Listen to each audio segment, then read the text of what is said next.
Hi, this is Khushbu with another topic of class 10th, which is arithmetic progressions. So arithmetic progressions, basically supposing कि हमारे पास ये दिया हुआ है, this is 2, 4, 6, 8, ये given है हमारे को.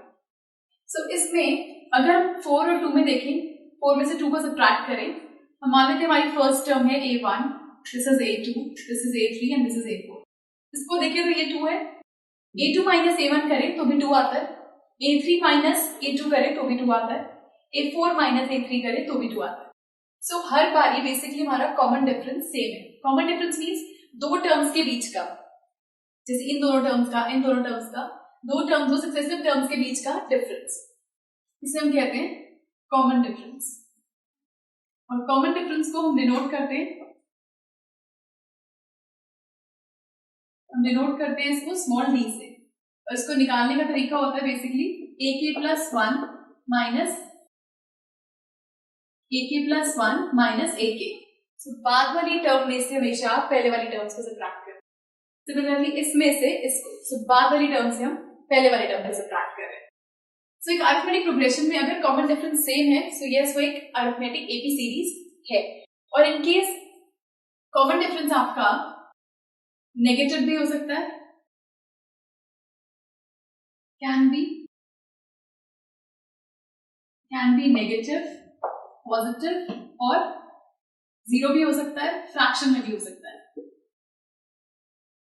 So common difference zero, positive, negative, fraction में कुछ भी हो सकता है. सो यहाँ पर हमारे पास AP सीरीज निकालने के लिए इसकी जनरल फॉर्म होती है, एक AP सीरीज की जनरल फॉर्म ऑफ AP की जनरल फॉर्म होती है A, then A plus D, then A plus 2D plus A plus 3D. मतलब फर्स्ट टर्म आपकी सेम रहती है, देन सेकंड टर्म लाने के लिए फर्स्ट टर्म में कॉमन डिफरेंस को ऐड करते हैं, थर्ड टर्म पे जाने के लिए इस वाले के अंदर कॉमन डिफरेंस को ऐड करते हैं, इस पे जाने के लिए इसमें कॉमन डिफरेंस को ऐड करते हैं. सो ये होती है हमारी AP सीरीज. अगर हमारे पास एक AP सीरीज फाइनाइट हो, मतलब सपोज यहाँ पर जाते जाते लास्ट नंबर यहाँ पे 16 होता, तो ये फाइनाइट सीरीज है. और अगर हमें ये नहीं पता लास्ट में क्या है, ये इनफाइनाइट AP. फाइनाइट AP जहां पे हमें लास्ट टर्म पता हो, इनफाइनाइट AP जहां पे लास्ट टर्म नहीं पता हो. तो फाइनाइट AP में लास्ट टर्म को हम डिनोट करते हैं L से. ये होती है लास्ट टर्म.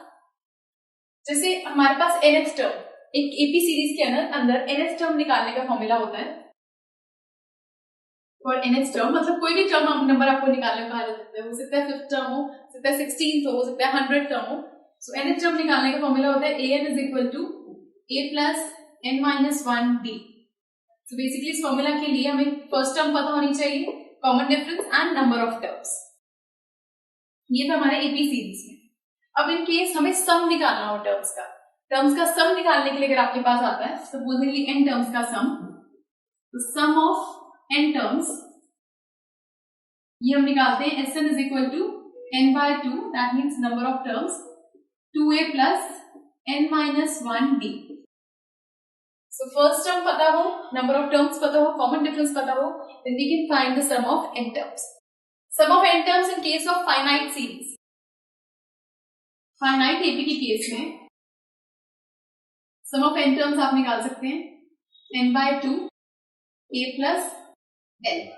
जहां आपको फर्स्ट टर्म और लास्ट टर्म पता होगी फाइनाइट AP में, वहां पर आप Sn इस फॉर्मूला से निकाल सकते हैं. सो बेसिकली यही सारी चीजें हैं, यही फॉर्मूलाज हैं जो इस चैप्टर के अंदर यूज हो रहे हैं. आपको इन कॉन्सेप्ट्स को ध्यान रखना है. And do watch the next video for questions based on this chapter. Good bye.